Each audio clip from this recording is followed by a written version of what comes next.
ఇంత నూనెలోని ఉసిరికాయలు ఇలాగా వేపుకోవాలండి.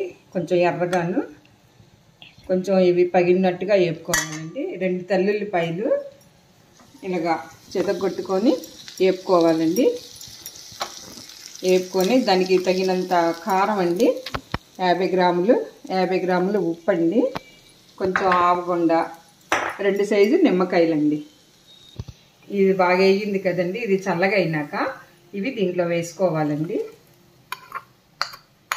కారము ఉప్పు అవన్నీ చల్లగా అయినాక వేసుకుంటేనే మీకు కారం ఉసిరావకాయ తెల్లగా ఉంటుంది, ఎర్రగా ఉంటుందండి. సారీ, లేకపోతే నల్లగా వచ్చేస్తుందండి.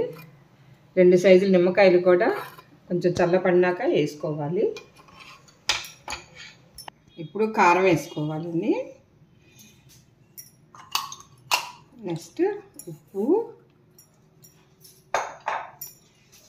కొంచెం ఆవపొడి,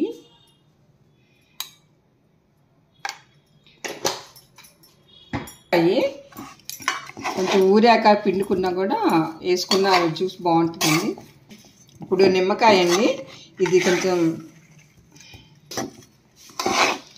నిమ్మకాయ చల్లగా అయిపోయినాక కూడా వేసుకోవచ్చండి. ముందుగానే వేసుకుంటే కొంచెం చేదు వస్తుంది. చూడండి, ఇలా వేసుకోవాలి. కొంచెం ఊరితే బాగుంటుందండి. గుమ్మలాడే ఉసిరావకాయ కొంచెం పైకి ఎత్తు. కొంచెం నిమ్మకాయ ఇలా పిండుకోవాలండి. గింజలు తీసుకొని